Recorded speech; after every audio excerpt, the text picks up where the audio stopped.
I couldn't stop my fingers from shaking as I tore into the aged sun-bleached packet. It held a corroded iron key and a scrap of parchment scrawled with the wavering script of an old hand.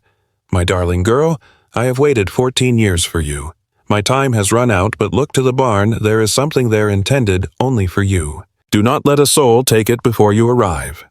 No one had ever used words like my darling girl to describe me before. The tragic irony was that my grandmother had been in the ground for 3 months by the time those words reached me. I can still taste the grim flavor of that final morning instant oats turned to sludge and that gritty powdered milk that refused to mix properly. It was the same bland sludge I had swallowed for 14 years at St. Catherine's Home for Children.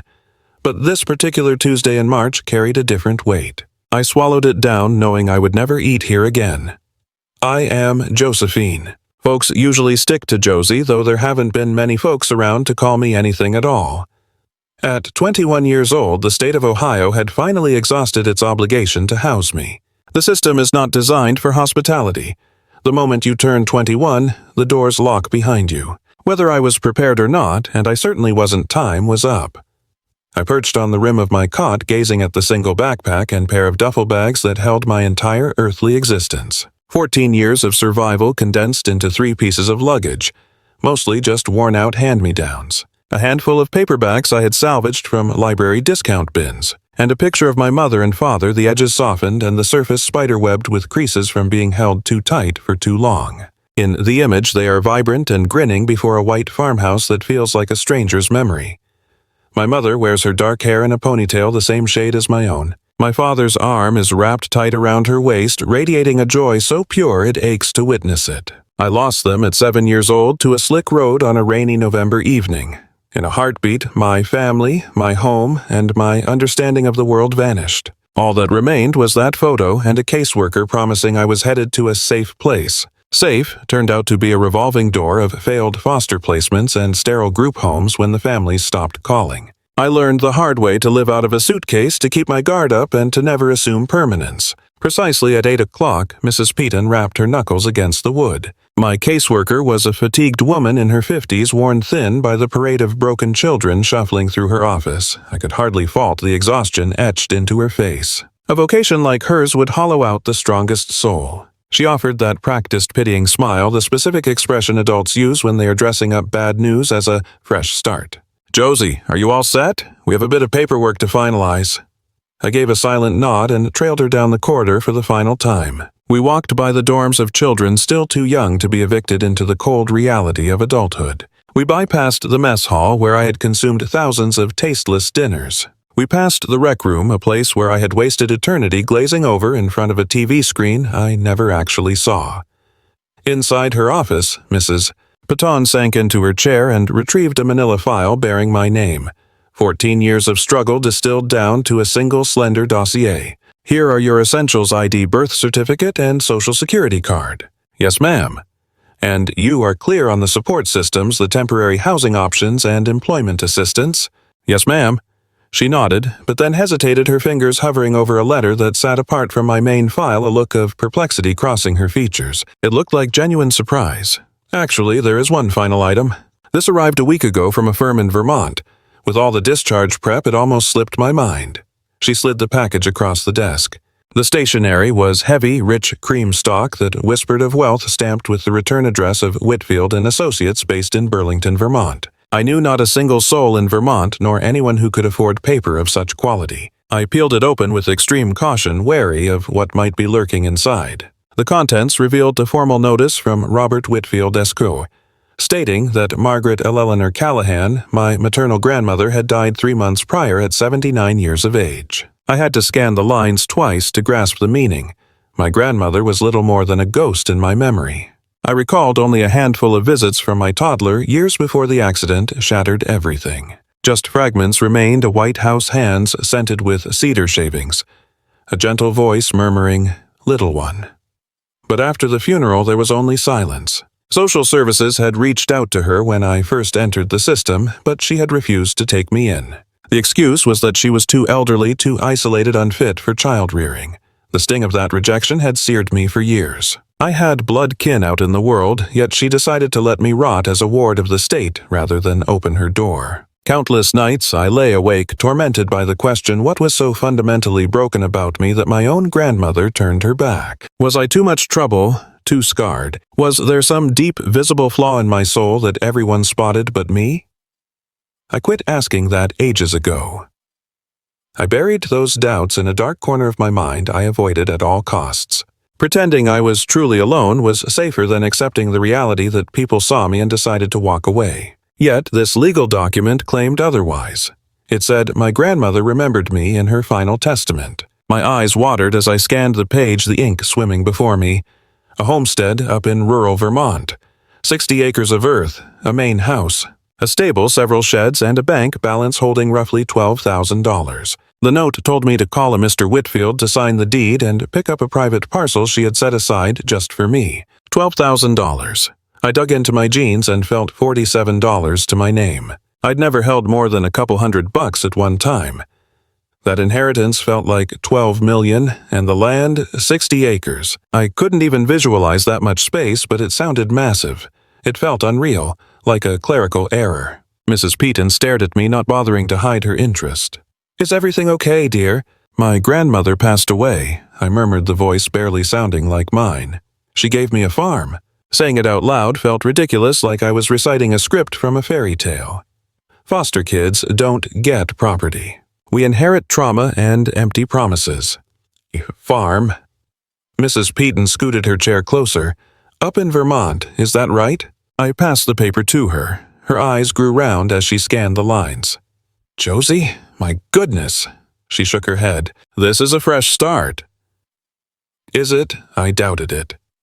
Life taught me that when the sun shines too bright, a storm is coming. There had to be a trap. There is always a trap.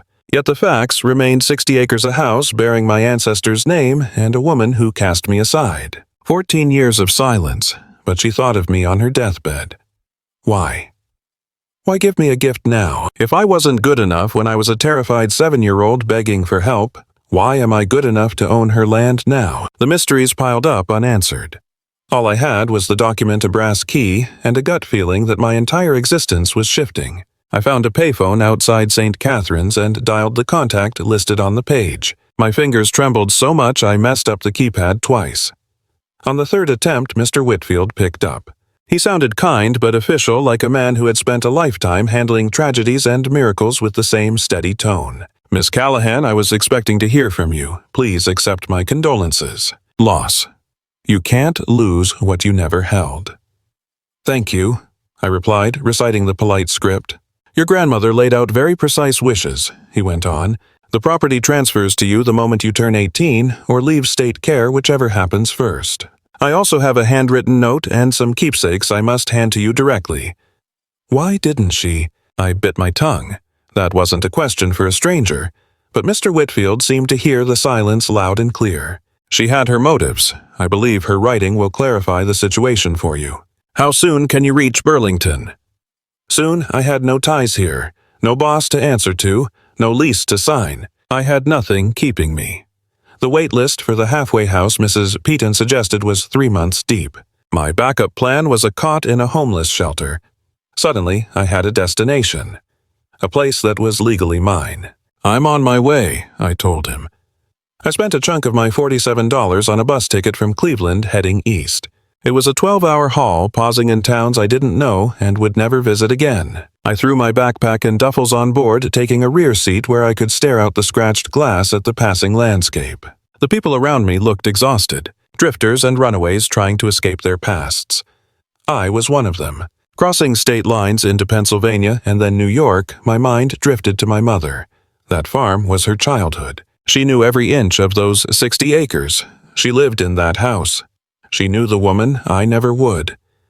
Why did she flee? The lawyer said they hadn't spoken in years before the crash. What happened? What kind of pain makes a child cut off her own parent like that? I took out the old snapshot of my parents.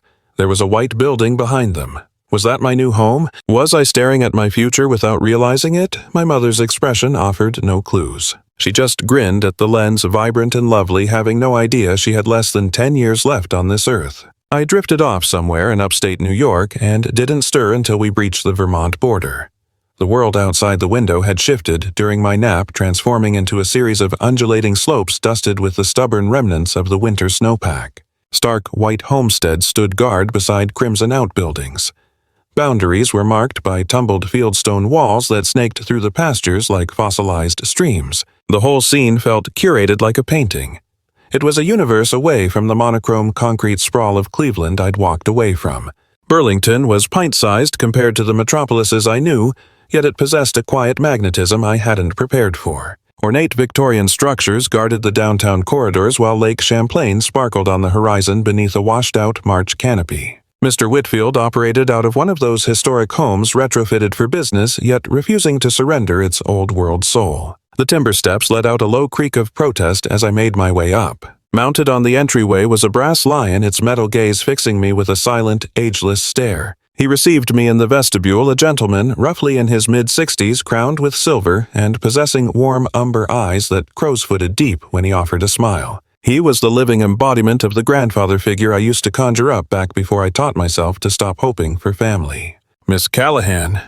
Josie, I appreciate you making the trek." His handshake offered strength without crushing my fingers. "Come on in. Can I offer you a cup of coffee? You have to be worn out." That was an understatement. 12 hours on a Greyhound with only stale snacks and my own spiraling anxiety to keep me occupied. Yet, the nerves overpowered the fatigue. I was desperate to grasp the reality of the situation, why I had been summoned, and what the implications were. He guided me into his workspace, a sanctuary lined with towering book stacks and anchored by a mahogany desk that looked like it had been planted there 100 years ago. I sank into a leather armchair, the hide butter-soft from decades of service, while he took his position opposite me. "Your grandmother was a force to be reckoned with," he opened softly. "She managed that homestead entirely on her own for over 40 years, right from the moment your grandfather passed on. She was stubborn about her autonomy, perhaps to a fault, but she operated by her own code." He reached into a drawer and withdrew a sealed packet. My name was scrawled across the face in a script that wavered and jagged. It was the penmanship of frail health and advanced age. She instructed me to hand-deliver this. She labored over it in her final days, drafting and redrafting until the words were precise. I reached out and accepted the packet.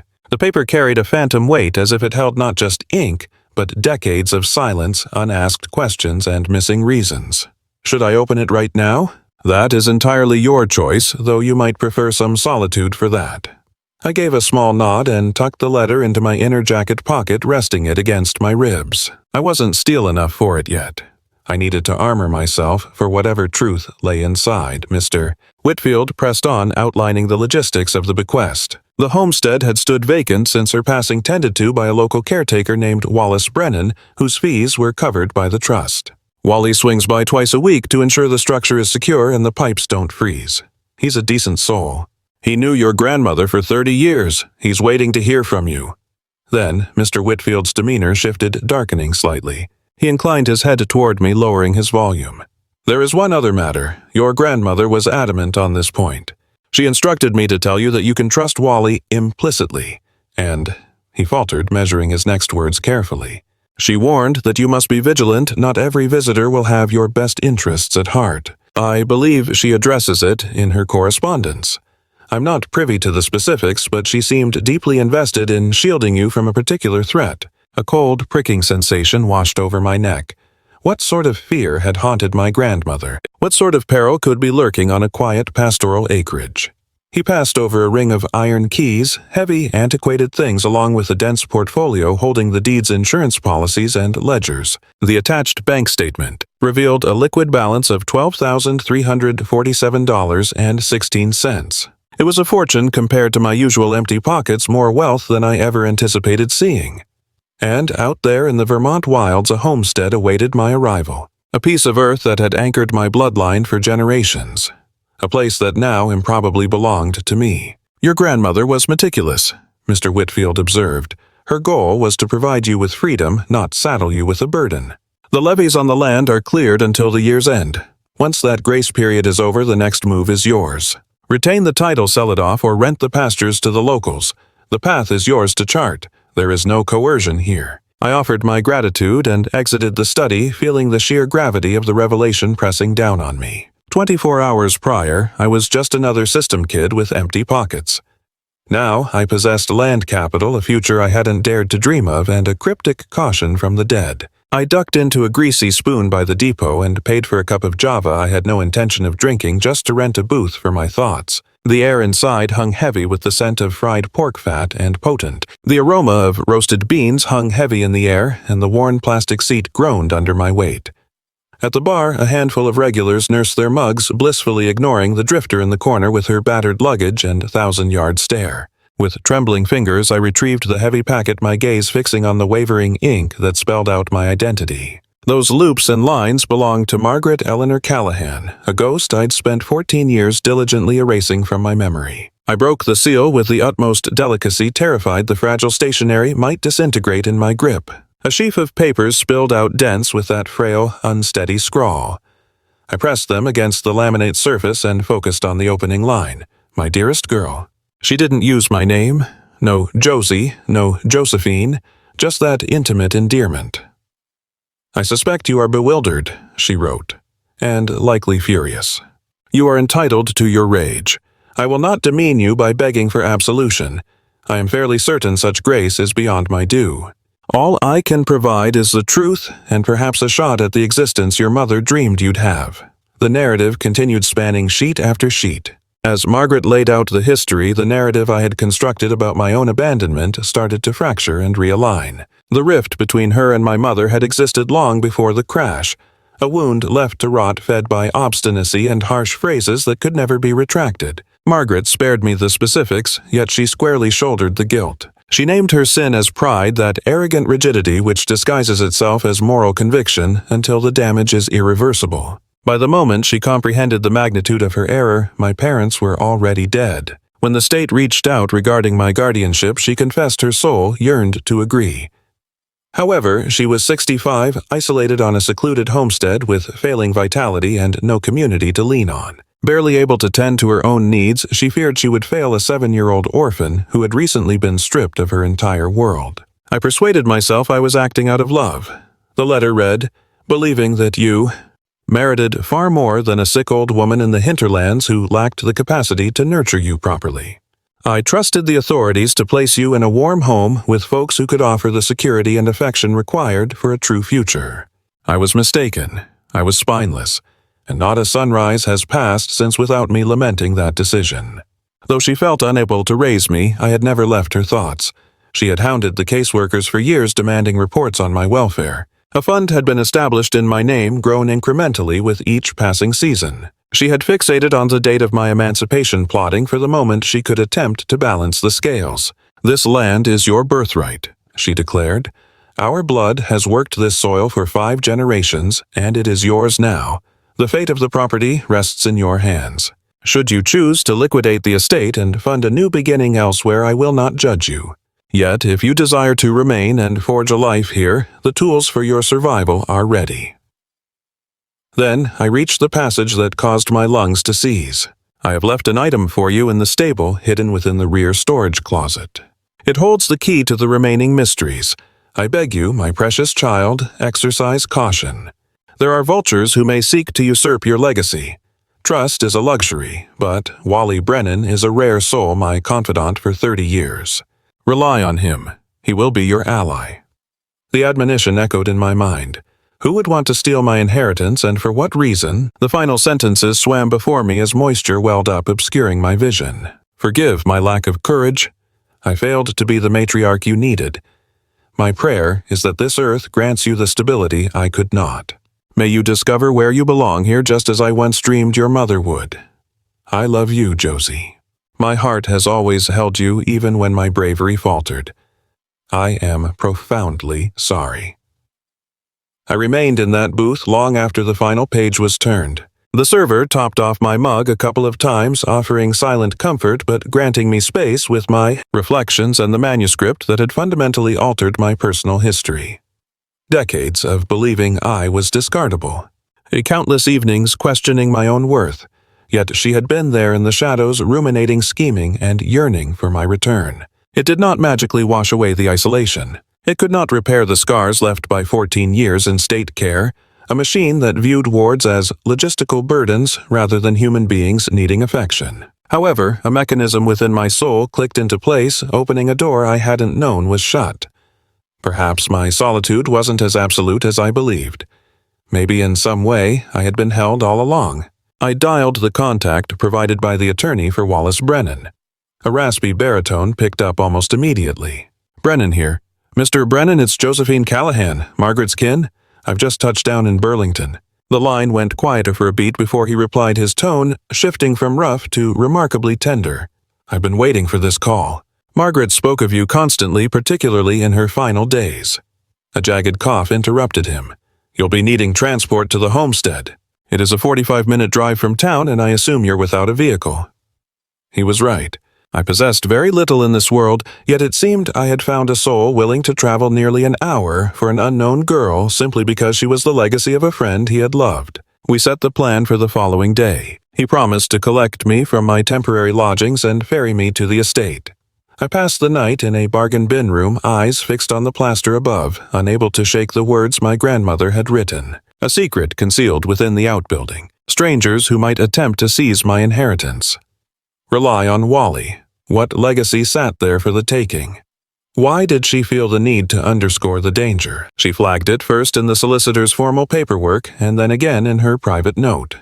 Who were these shadows she feared? When rest finally took me, it was shattered and sporadic, teeming with visions of pale homesteads and crimson silos and a matriarch, possessing slate-colored eyes mirroring my own whispering, "little one," as she beckoned me through portals into unknown chambers. Wally Brennan pulled up precisely at 8 o'clock behind the wheel of a dirt-caked truck that appeared to have battled and beaten 30 fierce Vermont winters. Standing tall, likely pushing 60, he bore a complexion etched by countless seasons in the elements, his gentle gaze creasing warmly as he spotted me and my luggage on the stoop. His grip was solid. "You're the spitting image of Margaret. Those eyes don't lie." I had received similar comments from the handful of souls who remembered my mom. Yet, linking that resemblance to the matriarch struck a new chord, weaving a tether to a past I had actively sought to bury. Leaving Burlington in the rearview, we ventured into the sticks where the pavement shrank and neighbors became a rarity. Ancient rock barriers bordered the pastures, appearing less like man-made structures and more like natural protrusions from the soil. Above, the heavens hung low and gray, teasing a final dusting of frost. Still, a stark elegance defined the desolation, offering unobstructed views over the dormant acreage. Margaret cherished this soil, Wally noted, interrupting the quiet, claimed it was part of her biology, essential as air. Couldn't fathom a life elsewhere. "My mom didn't stay, though," I replied. He gave a measured nod. "True enough, tore Margaret up inside, I reckon, yet she always kept a candle burning for Grace's return." He shot me a look. Grace was her name. Grace Ellen Callahan. Margaret swore she was the finest-looking young woman in these parts. Headstrong, too. Seems that trait survives in the bloodline. Grace? Obviously I knew who she was, but having a family acquaintance voice, it gave it weight. It grounded her ghost, making her feel tangible. Our tires crunched onto a stone path guarded by an aged timber placard declaring Callahan Family Farm established 1892. 1892. More than 130 years of a lineage anchored in this singular patch of earth. A pressure built behind my ribs.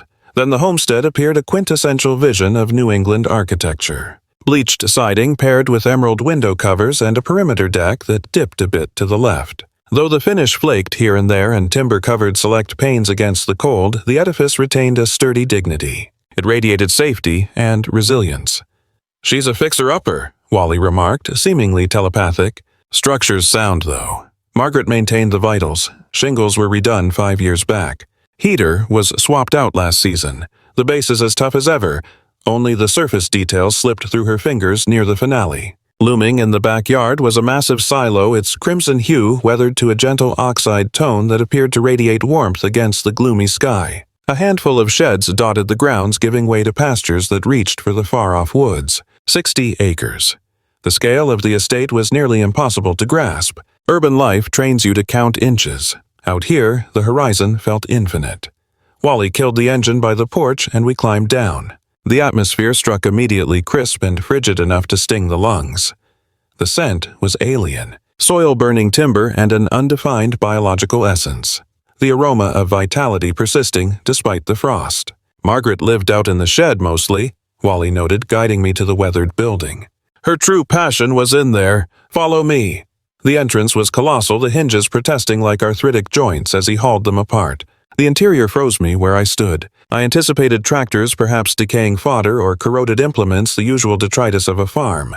The reality left me gasping. The central floor was a dedicated atelier. Instruments lined the vertical surfaces arranged with meticulous, almost fanatical care. Heavy tables flanked the aisle, their tops polished by decades of friction. Works in progress rested on pedestals, cabinetry, and chairs frozen in various phases of creation. Yet the far end caused my pulse to plummet. The deepest third of the structure housed an industrial-grade woodworking facility. High-end cutters, turning machines, smoothers, and varnishing gear crowded the area. Everything in the shop screamed quality and meticulous care. The racks were stacked high with various species of timber. Every slab was tagged and stowed with precision. Oak, maple, cherry, walnut, exotic varieties I'd only ever witnessed in showrooms, never in the rough. Lining one wall stood at least 12 finished works tables, chairs, cabinetry, and ornamental pieces.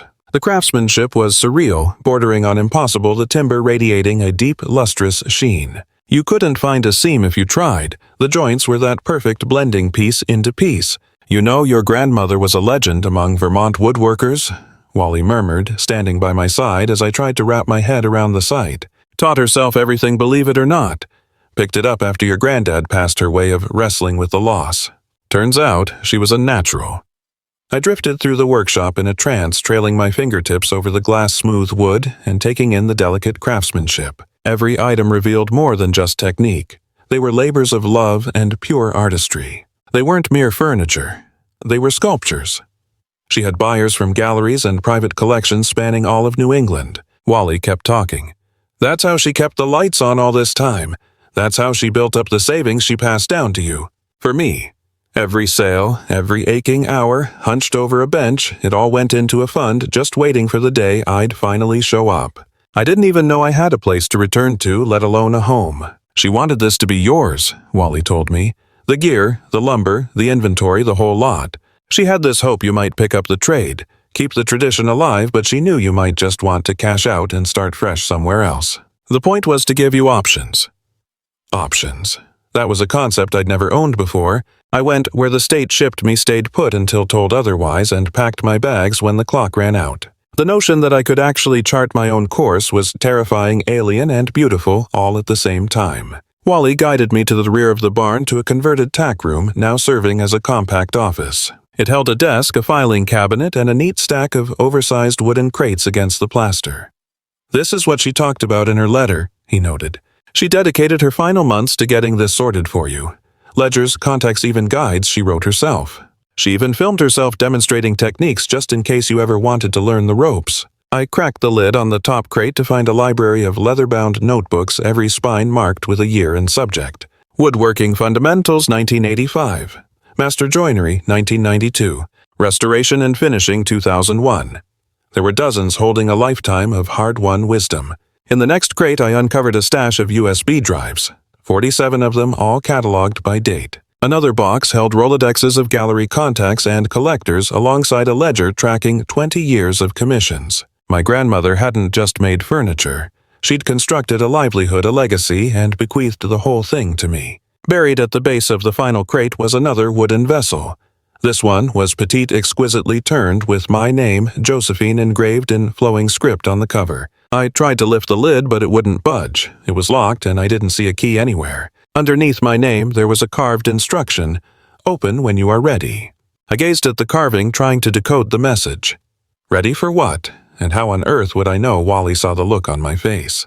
She poured months into that little box, he said. Never told me what she put inside. Only said it was the most vital gift she had for you, and that the key would turn up when the time was right. More riddles. I placed the box on the desk, realizing I'd have to solve that puzzle later.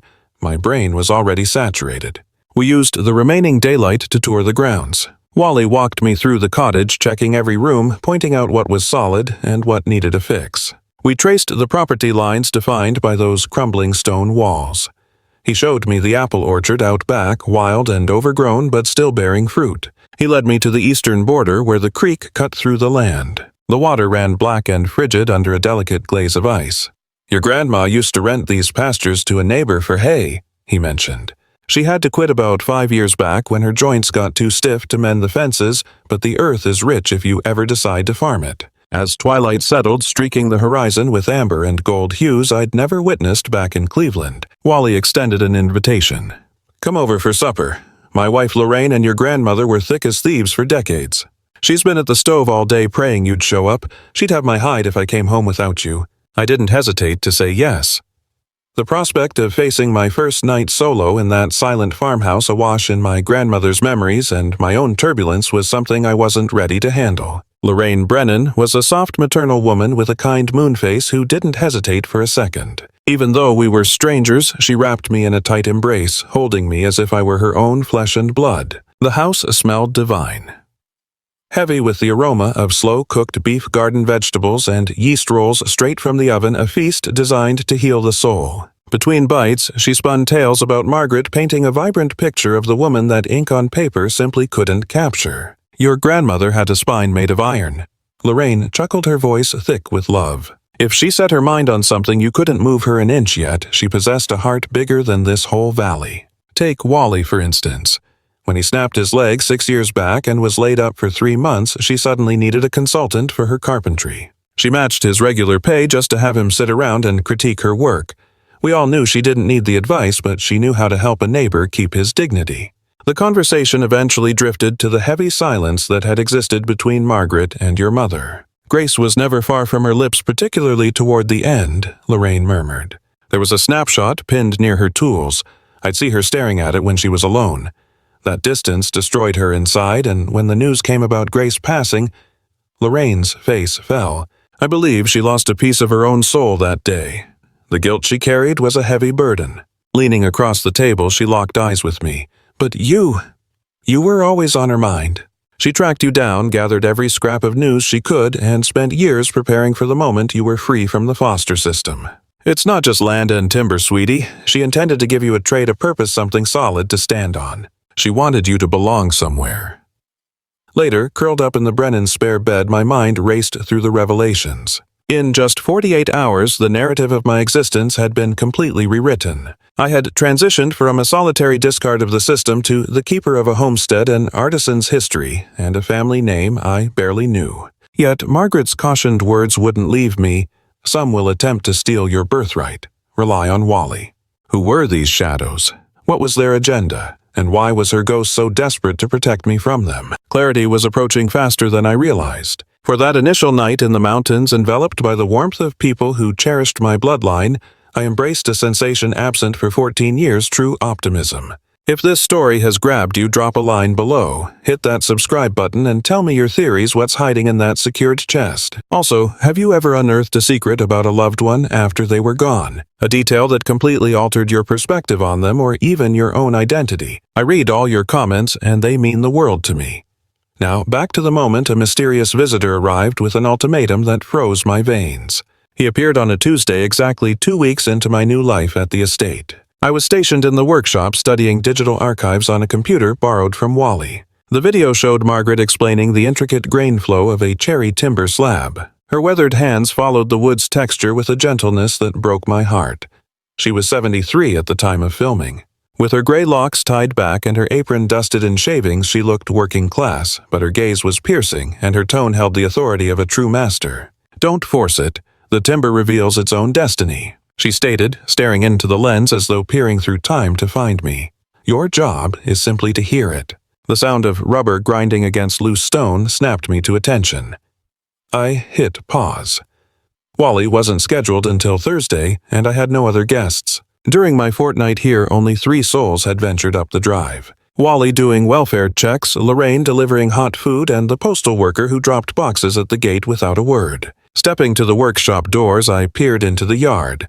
A sleek black SUV was idling near the porch. It was pristine and high-end, a machine built for city executives, looking utterly alien on these dusty back roads. The driver who emerged was cut from the same cloth. Dressed in a tailored charcoal suit worth more than my life's savings, he wore dress shoes so shiny they were doomed to be ruined by the country mud in 30 seconds flat. A man in his early 50s with slicked-back salt and pepper hair, he possessed features that would have been attractive if his gaze wasn't so icy.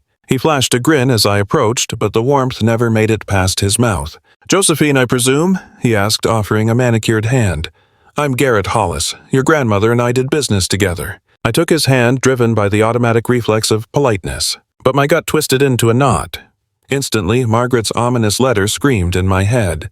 "Funny folks usually only show up to claim what's yours after the funeral." I kept my guard up. "She never brought up your name." The charm slipped for a heartbeat before he plastered the grin back on. "Strictly professional, miss. We weren't exactly trading Christmas cards. I deal in furnishings, the rare sort. My buyers have specific tastes. Margaret provided stock for me going back years."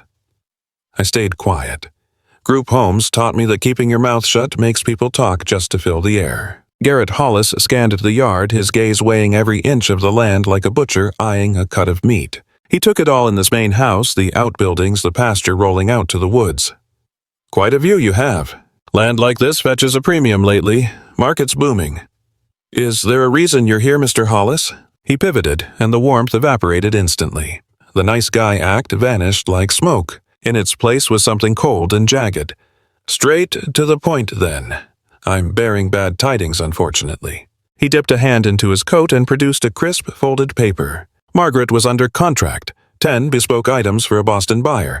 The deadline came and went 6 months back. He passed it over. I smoothed out the creases, my stomach knotting tight as I read through the legalese. Official letterhead dated 18 months prior. The total value listed was $50,000. It claimed she took $20,000 up front with another $30,000 pending delivery. Then I saw the autograph at the bottom, Margaret E. Callahan. The tremor in the pen strokes matched the last note she'd left for me perfectly. "It's plainly stated," Garrett said, his tone silky and dangerous. "She accepted a heavy down payment and produced nothing. With her passing, the estate absorbs the liability." He stopped, making sure I understood the threat. "Meaning you owe me." I stared at the paper, the numbers blurring. $20,000. She'd only left me $12,000. Draining every cent I had would still leave me in the hole by $8,000. "I can't pay this," I admitted. "I know," he replied, feigning concern. "It's a terrible spot to be in. But commerce doesn't care about grief. I've held off as long as I could. I gave it 3 months out of respect. But my buyer is agitated and my name is on the line." He let the silence stretch, forcing me to feel the crushing weight of the debt. "There is a way out, though. I know developers who have had their eye on this parcel. I can broker a deal right now, $50,000 for the whole lot, land, house, barns. That clears your balance with me and you walk with $30,000 in cash. Fresh start. It's generous considering. $50,000 for land easily valued at $300,000. I might have grown up a ward of the state with a patchy transcript, but I wasn't an idiot. He was trying to rob me blind using a piece of paper that smelled fishy. I'll have to consider it. I managed fighting the tremor in my fingers. "Naturally, I'm not a monster." He proffered a card from his vest pocket. "Just don't take too long. My generosity expires. You have 60 days. After that I file suit. Litigators' court fees stress it gets ugly. It costs me money, sure, but it will bankrupt you." That reptilian grin returned, stopping short of his eyes. "Mull it over, Josephine." "I'll call you."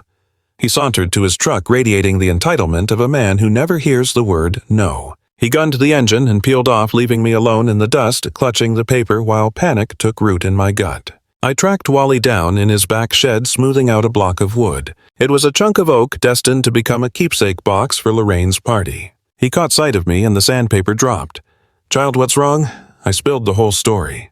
The suit, the demand for money, the insultingly low bid on the homestead. As I spoke, Wally's face hardened, looking like a sky ready to break open with thunder. "Hollis," he growled when I was done, voice gravelly with rage.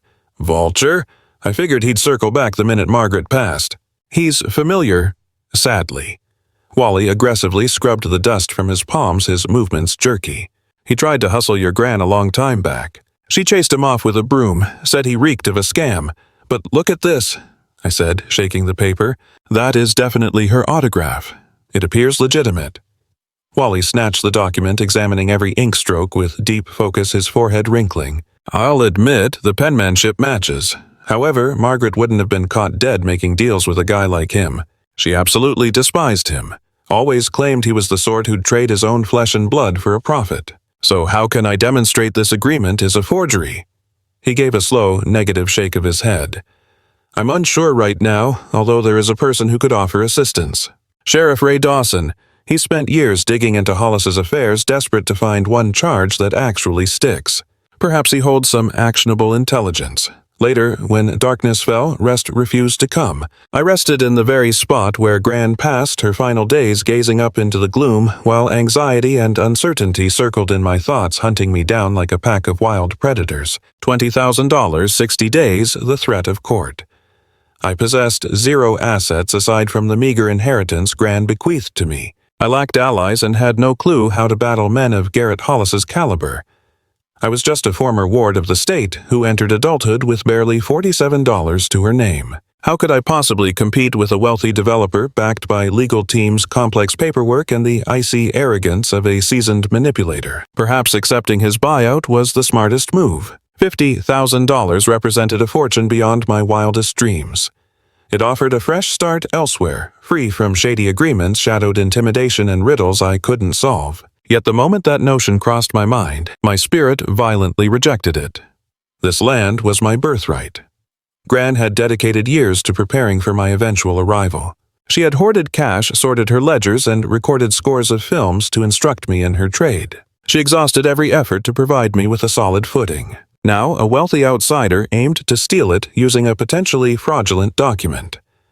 My mind drifted to my mother Grace, who abandoned Vermont for good. I reflected on Margaret, who remained rooted in this soil for 40 years, constructing a beautiful legacy through manual labor. I recalled her final note, the regrets, the benediction, and her wish that I would discover a sense of belonging in this place. Garrett Hollis wasn't taking this from me. I wouldn't go down easy. At daybreak, I returned to the workshop and began viewing Gran's recordings from the start. If she hid any solutions for me, they would be buried within this chronicle of her career. The initial clip was stamped 15 years prior. She appeared more youthful, her locks charcoal rather than white, her grip on the instruments firm and unwavering. She greeted the lens with an awkward grin that gave her a bashful air. "I can't say exactly what possessed me to record this," she admitted. "Perhaps my age is showing, and I wish for someone to retain the knowledge I've gathered. Or perhaps I'm praying that one day my grandbaby will view this footage and understand the woman I used to be. The true person hidden beneath a lifetime of errors." She had me on her mind even back then, 15 years ago, while I was merely a kid drifting through state care. I consumed clip after clip in the subsequent days, scribbling observations, attempting to internalize both her methods and her mindset. Gran held the conviction that furnishings ought to survive for ages. She valued authentic timber and sincere labor. She trusted that our creations ferry fragments of our spirit into tomorrow. "Making an object appear pretty is simple," she noted in a recording.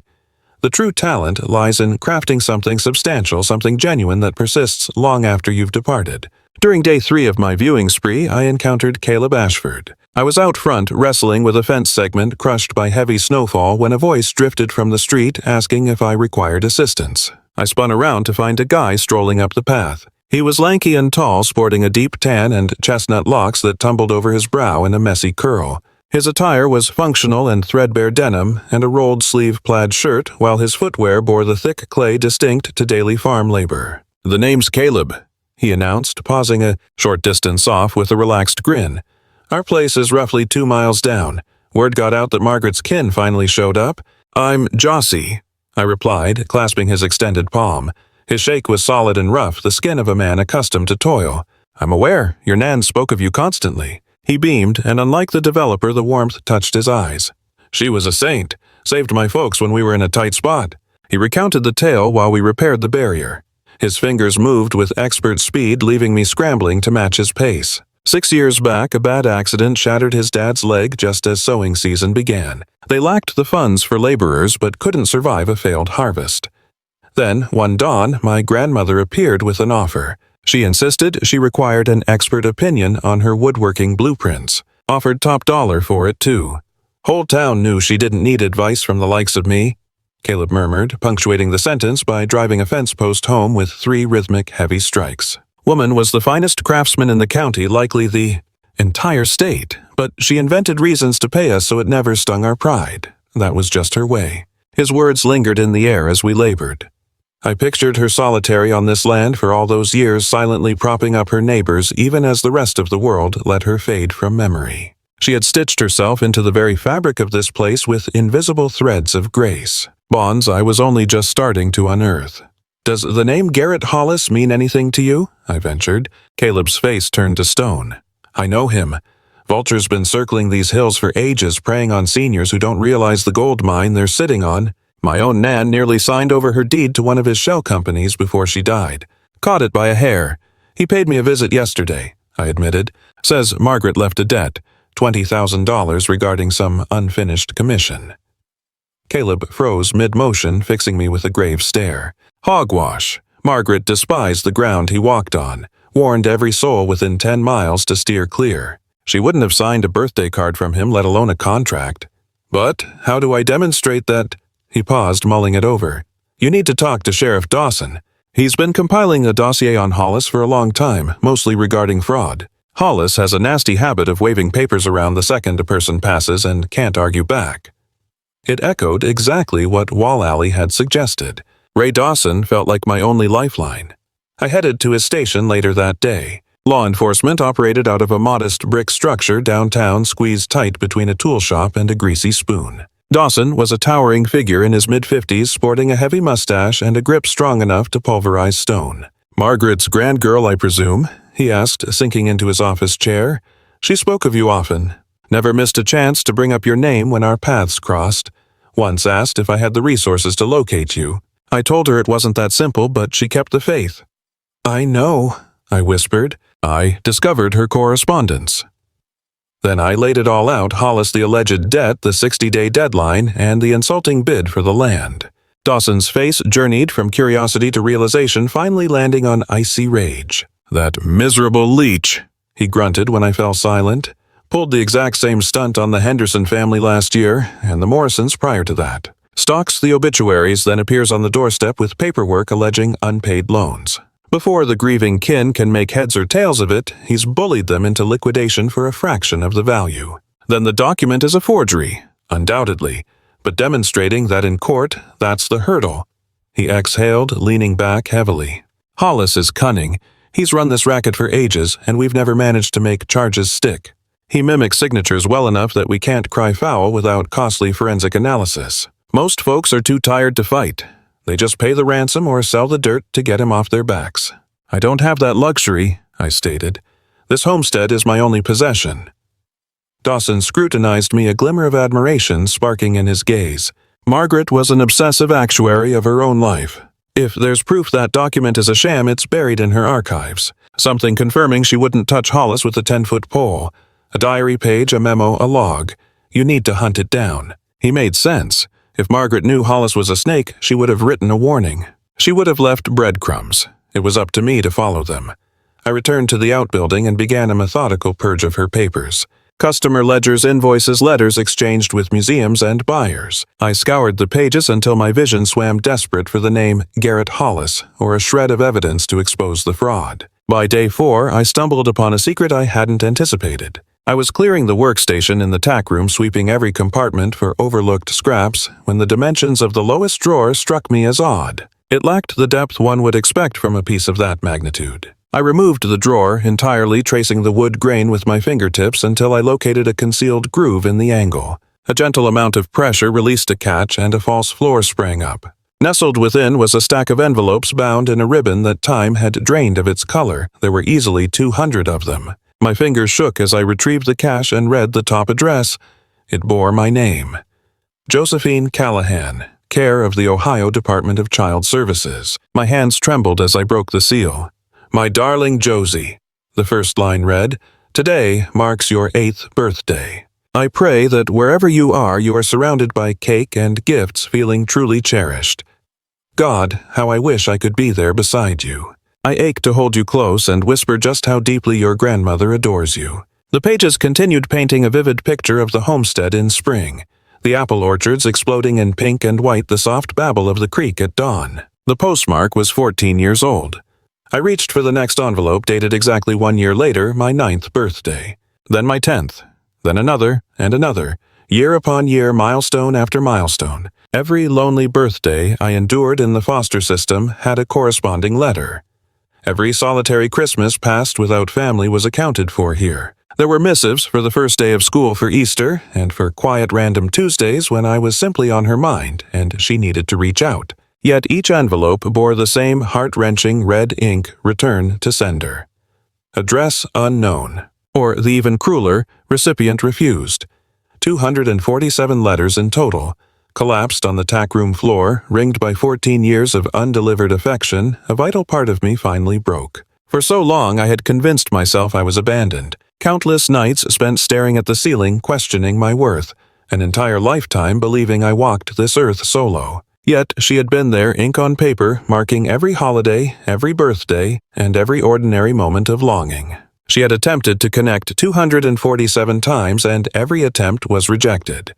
I spent the next 3 days devouring every single word. Her initial notes were heavy with remorse and guilt, echoing the sentiments found in her final testament. She detailed her reasons for leaving me to the system, her terror that her age and illness made her unfit to raise a grieving child. Yet woven through the pain was a fervent prayer that I would find a loving home, find joy, and that our paths would eventually cross again. With each passing year, the tone of the writing grew more frantic. She chronicled the private investigators she hired, the attorneys who swore to guide her through the red tape, and the endless doors slammed in her face despite her relentless efforts. She even confessed to watching me from the shadows at a school function she had managed to locate. Terror paralyzed her.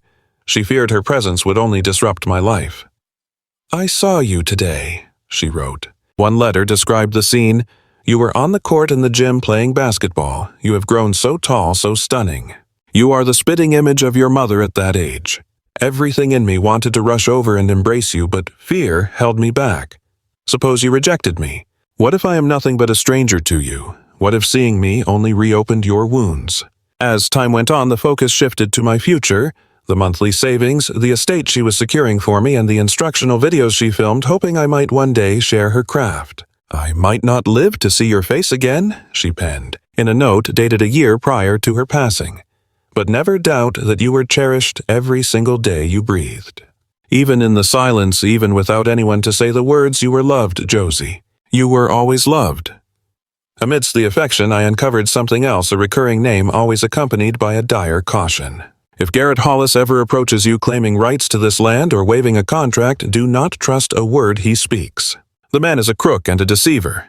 I have never engaged in business with him, nor shall I ever. He attempted a scheme years back, and I kicked him off the land. He is simply waiting for my death to prey on my heir. Do not let him succeed." And there lay the evidence. My grandmother's own hand from years ago swearing she would never sign anything with that man. It might not be a notarized affidavit for a judge, but it was enough fuel for my fire. I immediately dialed Sheriff Dawson to relay the discovery. He drove out to the homestead at dusk, and I laid it all out for him. The rejected envelopes, the consistent warnings regarding Hollis, and the undeniable documentation of her disdain for the man now demanding payment. "This helps," Dawson stated, placing the final paper down. "It is not enough to put him in cuffs today, but it builds a narrative of intent. Put this together with the statements from other families he has swindled, and we might actually have a prosecutable case. But the contract remains," I pressed, "and the 60-day deadline—" "He will return for his answer soon. Just keep digging," he advised. "If your grandmother was as meticulous as she seems, the smoking gun is here somewhere. Find something that proves that signature is a forgery. We need undeniable proof." He departed with a vow to pull whatever strings he could from the station. I remained in the barn long after his taillights faded, sitting among her tools, her correspondence, and the remnants of her legacy. My resolve to protect my inheritance was harder than steel. Yet creeping in at the periphery was a heavy, marrow-deep fatigue. Deep down, a cold dread was taking root, refusing to budge regardless of my efforts to bury it. The doubts were loud. Suppose the evidence didn't exist? Suppose Hollis walked away with the deed anyway? Losing this land meant losing the only shot I had at stability. It would be gone before I ever really held it in my hands. With a fortnight left on the clock, Hollis returned. The polite mask was gone. He didn't even try to fake niceties this time. He planted himself on the gravel, posture rigid and gaze freezing. No charm, just a hard ultimatum delivered cold. "I've waited long enough," he stated. "Honestly, I've been far too generous with you already. My client wants this done. Accept the terms within 14 days or we go to court. Make no mistake, Miss Callahan, victory is mine. My legal team costs more than you'll earn in a lifetime. I hold a signed agreement. You hold absolutely nothing. You're just a stray with empty pockets and no clue." I bit my tongue, fighting the urge to mention the sheriff or the trail I was following. Instinct warned me to stay silent, to hold back, and not reveal my cards too early. "Come back in 14 days. I managed forcing the tremor out of my words. A nasty look crossed his face as he squinted at me. "Stop being stupid, Josephine. Take the escape route. $30,000 to quit a battle you're destined to lose. It's a fortune to someone like you. Take it."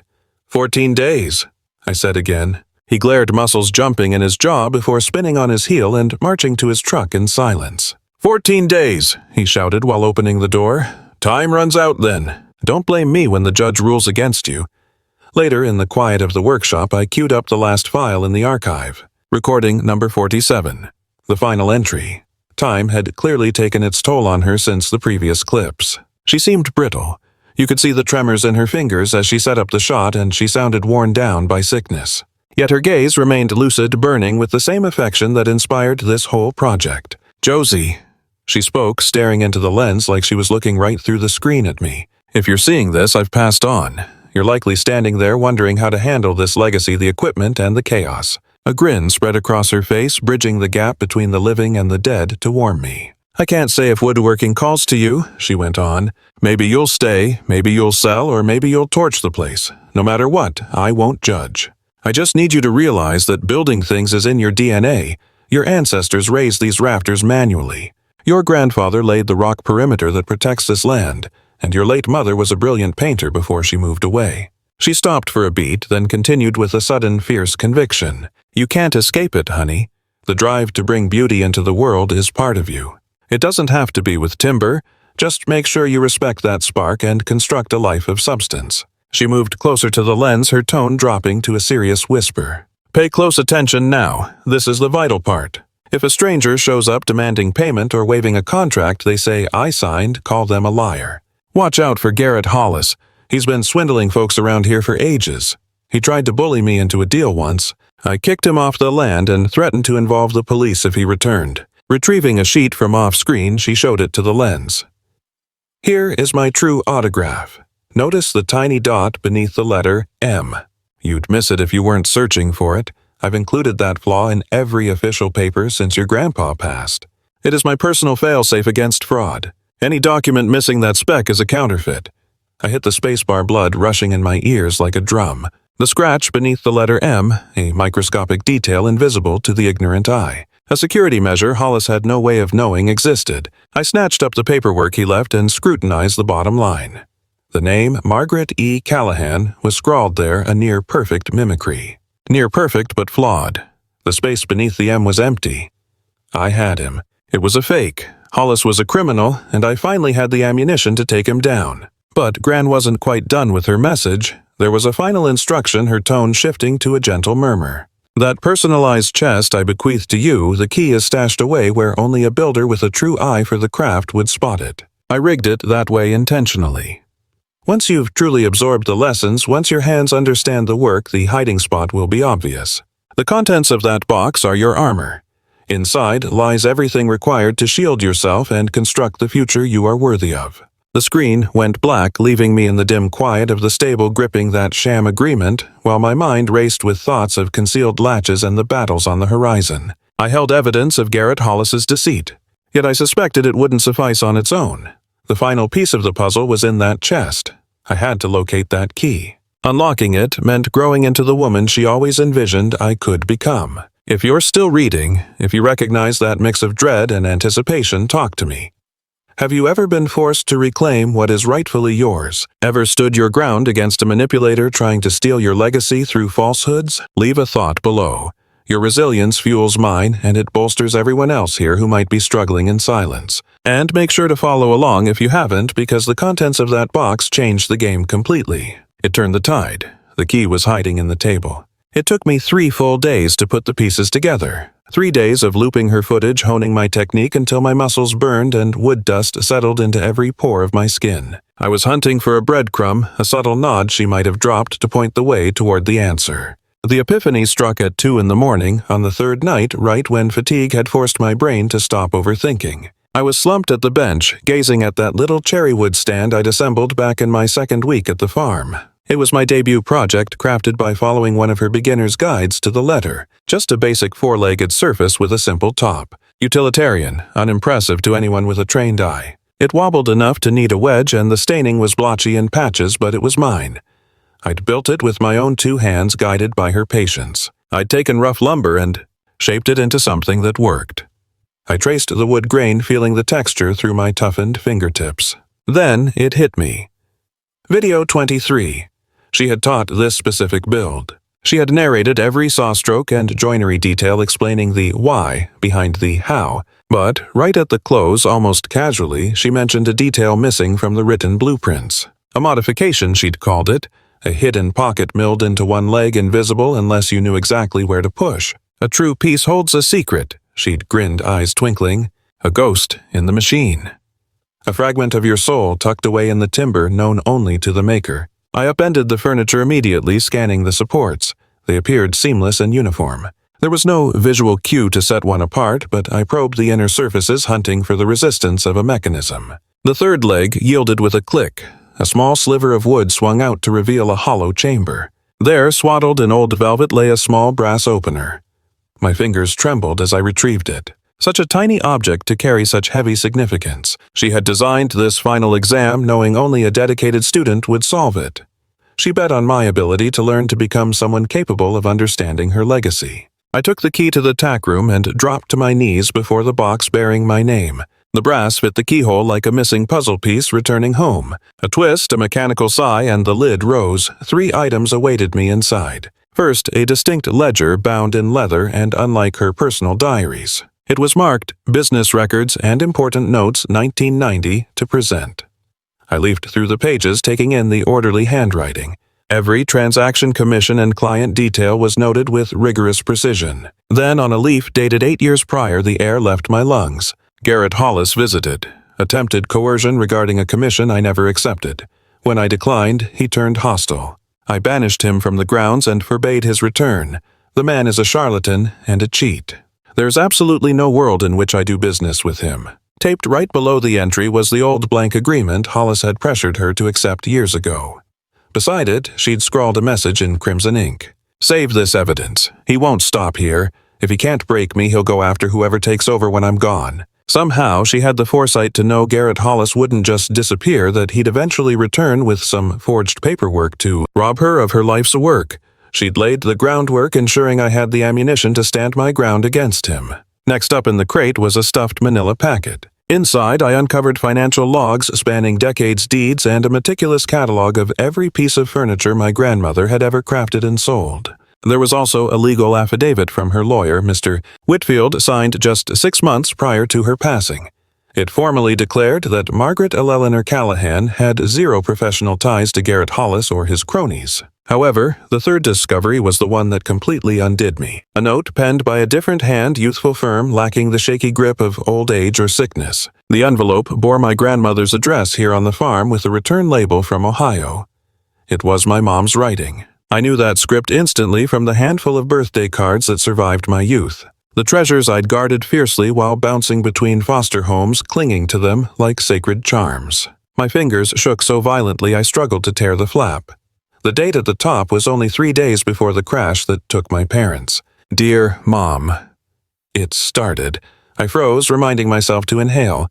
My mother had actually used the word Mom. Not Margaret, not some stiff, distant mother, just Mom, clears throat. Written with the warmth of a daughter who still cared regardless of the distance and years of silence. I've started this letter a dozen times, but the words never felt right. So I'll just be direct and hope you can hear me. I'm sorry. For how I left without a goodbye, for the silence when I should have reached out, for letting my own ego keep us apart all this time. My eyes filled with tears. I had to put the paper down a couple of times just to catch my breath. The ink blurred, but I forced myself to continue drinking in every word she wrote just before the end. David and I talk constantly about what comes next, about the childhood we want for Josie. My mind keeps drifting back to the farm, to Vermont, and everything I abandoned when I was young, angry, and foolish. I need Josie to know her history. I want her running through the same pastures I did, understanding our lineage, knowing she belongs to something real, even if I pretended otherwise. We are making plans to visit this coming summer. I know it's been ages and I haven't earned the right to ask for a pardon, but I'm doing it anyway. I want to come home, Mom. I want you to meet your granddaughter. I want a fresh start for all of us to build a life better than the one we left behind. I love you. That never stopped even when I was too stubborn to admit it. I hope we still have time. Your daughter, Grace. 3 days later, she was gone. They never reached Vermont. I never got to wander those meadows with my mom. Never met my grandmother as a kid. Missed out on that summer and the future she outlined in ink. But the attempt was there. In her final days, she reached out. She wanted me to connect with my grandmother to have a solid foundation. And although tragedy took that future, my grandmother dedicated her remaining years to ensuring I received exactly what my mother wished for me. A sanctuary, a history, a spot where I fit in perfectly. I remained on the tack room floor for ages, clutching that letter, allowing the waves of grief to wash over me. Mourning the grandmother. I missed the mother I barely recalled and the family unit we were supposed to be. Grieving the timeline that was snatched away. Clears throat. Yet beneath the sorrow lay something distinct, fierce, luminous, and tough as iron. I was loved. Both women in their own messy ways had loved me profoundly, and they had equipped me with the tools to construct the life they envisioned. I refused to let Garrett Hollis rob me of that legacy. Not today, not ever. The following morning I rang Sheriff Dawson with the news. He arrived within the hour, still in his blues, and I laid the evidence out on the workbench for him to review. The diary entry from 8 years back, the blank contract Hollis had, pressured her to sign the lawyer's affidavit, and crucially the handwriting analysis proving his current paperwork was a total fraud. Dawson pored over this paperwork, his focus absolute, examining every scrap with the intensity of a man who had anticipated this specific second for a lifetime. "We have him," he murmured, his gaze lifting to meet mine, holding a flicker of victory. "This is the smoking gun." The diary confirms she was aware of his deceit from the start. The blank agreement demonstrates his methodology, but the handwriting analysis seals it. He elevated the sheet, featuring the still from my grandmother's recording, highlighting her authentic autograph next to the fraudulent one on Hollis's paperwork. The distinction is undeniable. See that tiny dot beneath the letter M on her actual script? It's completely absent on his version. It is an amateur forgery. Will this actually halt him? It is enough to put him in chains. A grim sense of satisfaction settled over the sheriff's face. I have spent 5 years tracking Garrett Hollis, witnessing him strip families of their livelihoods while I stood by legally toothless. But with this dossier alongside the testimony from the Henderson and Morrison clans and his other victims, we finally have the leverage to lock him away. What is my role now? Absolutely nothing yet. Stay put and let us manage the takedown. He is scheduled to return for your decision in 3 days, correct? I offered a silent nod. Perfect. We will be waiting. The following 72 hours crawled by, every minute feeling heavier than the last. I occupied the time in the workshop tinkering with a fresh restoration task. It wasn't about completing the job. It was about keeping my hands busy so my thoughts wouldn't spiral into worst-case scenarios. Caleb visited daily. Occasionally he lent a hand, but mostly he just offered a quiet presence, sitting nearby without demanding conversation. Words were unnecessary during those hours. There was a profound relief in simply not being solitary and knowing I had an ally in this trench. On the third morning, I stood by the kitchen sink nursing a mug of coffee that had lost its flavor, staring down the lane until the sound of gravel popping under rubber broke the silence. Garrett Hollis pulled in, though his solitude had ended. The sheriff's patrol unit already blocked the property exit, Dawson standing tall beside it, flanked by 2 uniformed officers. My legs felt surprisingly solid as I stepped onto the porch, watching Hollis emerge from his luxury vehicle. He spotted the law enforcement and froze, his expression shifting from bewilderment to rage and finally settling on panic. "What is the meaning of this?" he barked. I closed the distance between us, clutching the file of damning proof my grandmother had curated for this very instant. "Here is your agreement," I stated, displaying the page bearing his falsified signature. "And here is how my grandmother actually signed her name." I presented the printout from her video, the one highlighting the subtle, deliberate flaw she included under the M. Notice the discrepancy. That mark appears on every single legal paper she signed for 4 decades. A private identifier known only to her bloodline. Your fake lacks it. Hollis's complexion turned the shade of gray ash. That proves nothing. Penmanship changes daily. Everybody knows that. Perhaps, I replied, but this is definitive. I revealed the journal passage written 8 years prior. She chronicled your existence, Mr. Hollis. She recorded the date you arrived at this farm attempting to swindle her. She preserved the blank document you tried to bully her into signing. She labeled you a charlatan and vowed never to conduct business with you. I paused, letting the weight of the truth settle. She knew you would circle back eventually. She laid a trap. She bequeathed me the weapon to end this. Sheriff Dawson advanced his thumb, resting near the steel restraints on his belt. Garrett Hollis, you are under arrest for fraud, forgery, and theft by deception. You have the right to remain silent. Anything you say can be used against you. As the officers moved to secure his wrists, Hollis glared at me, his eyes toxic with malice. You believe this is a victory, he sneered as they wrenched his arms back. You are nobody, just a lucky ward of the state.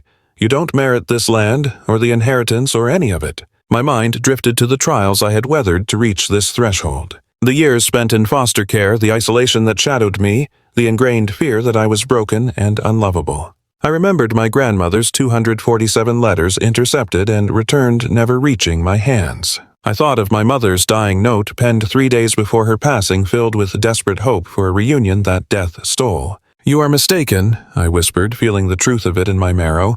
I belong here. My grandmother ensured it, and my mother dreamed of it. You are the trespasser. I watched them guide him into the rear of the patrol car, the deputies reciting the remainder of his rights. Dawson approached my side as the vehicle engine turned over. He is going away for a long stretch, he assured me. We finally have enough to nail him for a career's worth of scams. The Hendersons and Morrisons are officially on board for the testimony, and since the news broke about the arrest, at least 2 more families stepped up to share their stories. He took a moment before adding that the court is going to mandate full financial payback to every single victim he swindled. We might never see every dime of that cash again, but the real victory is knowing he is powerless to damage another soul. I remained rooted in the driveway well after the police car vanished around the curve, staring until the kicked-up dirt drifted back down to the asphalt. Only then did I finally exhale, releasing a tension that felt like it had been trapped in my chest for weeks, or perhaps my entire existence. Finished. Garrett Hollis was heading to a cell, and my land was secure. My sanctuary remained mine. Truly mine. Wrapping my head around that reality felt foreign, daring to trust that it wasn't just a dream. Yet, as I bathed in the spring light gazing across the acres, my great-great-grandfather tamed the barn my grandfather constructed and the childhood home my mother yearned to flee. I granted myself permission to claim it. This legacy belonged to me. Here is where my roots go down. This is my place in the world. Later that evening, I occupied the porch in solitude, clutching Mom's letter while the sun dipped below the horizon, splashing the heavens with burnt orange gold and deep magenta. Those were hues I never witnessed back in the city colors that seem exclusive to the clean air and endless vistas of Vermont. Just as the initial stars started to prick the twilight, Caleb joined me. He settled onto the vintage swing, our arms nearly brushing, and we let the dusk settle around us in an easy quiet before he spoke. Where do we go from here? That was the question. I mulled it over, visualizing the sprawling map of potential futures unfolding at my feet. Liquidating the estate was an option. I could take the cash and roll in university and invent a brand new identity somewhere far away. Or I could rent the acreage to the locals and pick up a standard 9-to-5 in the village. For once, the script was entirely up to me to write. The truth was my heart had already made the decision. It clicked the second I stepped into Gran's studio and witnessed her creations. I'm staying put, I announced. I intend to master her trade to expand upon her foundation. I'm going to transform this property into the haven my mother always wished it could be. A grin spread across Caleb's face, his eyes crinkling with sincere delight visible even in the gloom. I was crossing my fingers for that answer. Half a year down the road, I put the final touches on my inaugural client project. It wasn't just a basic practice run. This was a serious undertaking. I crafted a walnut dining table, executing one of Gran's most intricate blueprints that I had pored over for weeks prior to cutting a single board. The process consumed nearly 2 months of labor filled with panic-inducing moments where I was convinced I'd botched the whole thing and needed to scrap it. It required complicated joinery that demanded a degree of accuracy I barely trusted myself to handle. The final polish needed to be flawless to highlight the wood's natural figure. Throughout the entire build, the pressure weighed on me. I wasn't just making furniture, I was attempting to honor Gran's history to build an object that upheld the Callahan standard of excellence. Yet, I pulled it off. I had birthed an artifact that would survive long after I'm gone, a tribute equal to the wisdom she bestowed upon me. Once the varnish dried, Wally Lorraine. Caleb, Sheriff Dawson, and what seemed like 50% of the population dropped by for the unveiling. We circled the new table for a feast Lorraine had been cooking since dawn. It marked the first genuine festivity within these walls since Gran passed away. Margaret would be beaming right now. Lorraine murmured, her rough palm gliding over the satiny wood I'd smoothed to perfection. She never doubted you'd end up here. She knew the potential was there. I scanned the faces of the people who had morphed into my family over the last few seasons. Wally, who taught me to read the soil. Lorraine, who provided nourishment and maternal warmth before I realized I was starving for it. Sheriff Dawson, who stood shoulder to shoulder with me against a thief who wanted to strip me bare. And Caleb, who had evolved into something far deeper than just the guy next door. 12 months back, I felt isolated, certain I was an eternal outsider destined to watch life happen through a window. Today, my reality exceeded my wildest fantasies. Once the crowd dispersed and the plates were scrubbed, Caleb and I resumed our post on the porch, a ritual we'd established over countless nights. "I've been mulling something over," he began, selecting his phrasing with caution regarding where we're heading for the both of us. My pulse quickened. "How so?" he continued. "My family's organic operation and your woodworking shop. There's a natural synergy there. Imagine a sanctuary where folks travel to purchase artisan furniture and farm-fresh food, a hub to master heritage crafts and touch something tangible and enduring." I shifted to face him fully, and in his gaze I reflected the same optimism and potential that was already kindling within my own heart. "Is this a business proposition, Caleb Ashford?" His chuckle was quiet, barely there. "I want us to create a legacy together," he answered. "Something solid, permanent." My mind drifted to those old tapes of Gran. She always said that what we make is how our spirit survives long after we're gone. I remembered Mom's later, her desperate hope that I'd finally stop drifting and find a place to anchor myself. I took stock of every heartache I'd survived and every blessing I'd stumbled upon. "Yes," I whispered, "let's do it." 3 years from the day I landed on this dirt, Caleb and I tied the knot. We said our vows right there in the barn, encircled by Gran's craftsmanship and the woodwork I'd poured my own sweat into. With no dad to give me away, Wally did the honors, weeping openly every single step down that aisle. Lorraine claimed the front pew, sobbing her way through a whole box of Kleenex before we even got to the "I do" part. Sheriff Dawson showed up looking sharp in his finest suit, and Mr. Whitfield made the trek all the way from Burlington just to see it happen. It felt like the entire town came out. Folks who had been Gran's neighbors for 40 years, the same ones who took me in without a second thought. They were the witnesses to my beginning here when I had nothing to my name but a couple of canvas bags and a piece of paper. They'd watched me grow from that terrified kid stepping off the Greyhound 3 years back into a woman standing tall on her own ground. As the seasons turned, we brought every one of Caleb's dreams to life and then some. We turned an old shed into a proper shop. My woodwork sat next to his harvest with shelves full of jams and pies Lorraine refused to let us go without. We nursed the apple trees back to health until the boughs were heavy enough to press cider every autumn. We fixed broken rails, opened up the pastures, and put saplings in the earth that will likely outlive our grandchildren. Most importantly, we unlocked our gates for folks who were searching for the same peace we'd discovered. Bridget was the first 19-year-old kid kicked out of foster care, drifting just like I once did. A caseworker sent her our way one fall afternoon.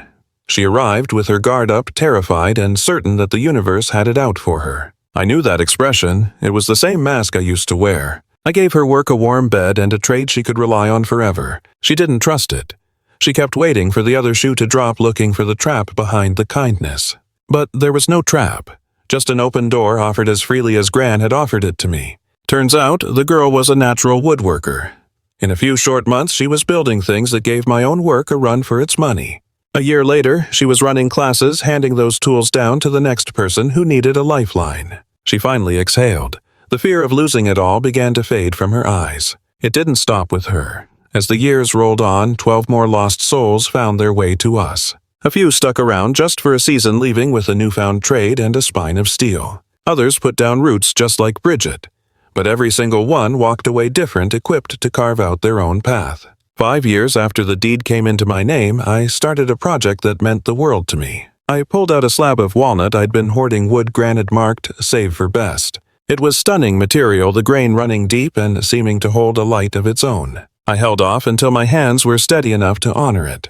I crafted a bench, clean lines, simple form, but executed without a single mistake. The joinery was tight, the finished glass smooth to the touch. Across the back, I chiseled the words I'd been carrying since I opened her will. Margaret Eleanor Callahan. Hands that built, a heart that taught. We set it beneath the ancient maple by the barn. Wally said it was her favorite perch to catch her breath and watch the seasons change over her fields. It looked out over soil that had known our blood for 5 lifetimes. Ground that we'd make sure stayed ours for lifetimes to come. I visit that spot when my mind is cluttered, when I need to be near the woman who gave me this life. I settle onto the wood and speak to her, filling her in on the shop, on how Caleb is doing on the kids we've taken in, and the future I'm constructing on the bedrock she laid down. I choose to believe she's listening, that she sees what I've done with her legacy. 5 years to the day since I showed up here, I watched the Vermont sun dip below the horizon. The clouds burned with oranges, pinks, and heavy purples. It was the exact same palette I saw the night Wally brought me up that gravel road back when everything shifted. Sawdust, the stray tabby who decided I was his human, hopped up and nestled against me. The wood was still warm from the day, and his purring vibrated gently against my thigh. I kept my grandmother's last note tucked deep in my pocket, the paper worn down to the texture of soft fabric, from my fingers tracing the lines 1,000 times. I didn't need to look at it. Those sentences were branded on my soul. Caleb wandered up from the outbuilding, stray wood shavings dusting his hair, looking totally at peace. He picked up the trade right next to me. Now we share the shop she constructed, shaping timber into heirlooms that will stand strong long after we're gone. He sank down onto this garden seat beside me and laced his fingers through mine. No words needed. We sat there while the sunset bled out into twilight, watching the constellations prick through the dusk, listening to the hush of the farm winding down. My mind drifted back over the winding road that brought me here. The crash that took my folks before I could even memorize their faces. The 14 years of isolation shuffled through a bureaucracy that treated me like a file number rather than a child.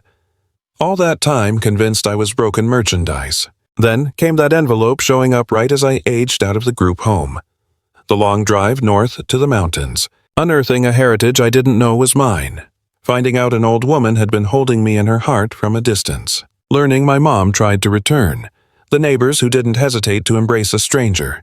It wasn't perfect, but it was real affection. They handed me the raw materials to construct a decent life out of the ruins of my past. Gran couldn't fix my early years. It was out of her hands despite her deepest wishes. Red tape miles on a map and her own anxieties built a wall between us when I was desperate for connection. Yet she offered a different kind of salvation. She laid down a foundation and pointed me toward tomorrow. She taught me a trade that puts food on the table and introduced me to a village that claims me as family.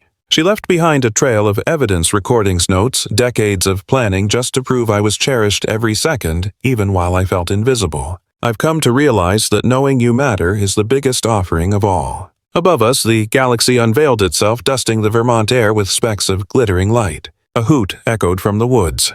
Sawdust lifted his doggy ears for a second, then flopped back down, pressing his weight against my ribs.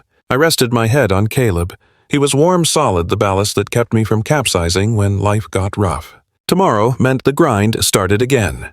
Client commissions apprentices to teach chores to finish and existence to savor. This world we created needs tending, steady hands, hard work, and an open heart. But right here, right now, I'm exactly where I belong. Thanks for sticking by my side through it all. If this narrative resonated with you, please consider hitting that subscribe button and turning on alerts. This channel is dedicated to fresh starts and the kind of bonds that outlast separation and mortality. It's about finding home. Drop a line down below. I want to know your thoughts. Which moment hit you hardest? Did anyone leave you something special after they crossed over? Maybe an heirloom that shifted your entire path? Or perhaps you've built a tribe with people who aren't blood relatives. Tell us about it. This space exists for real human connection and shared history. Your comment could be the lifeline a stranger is looking for.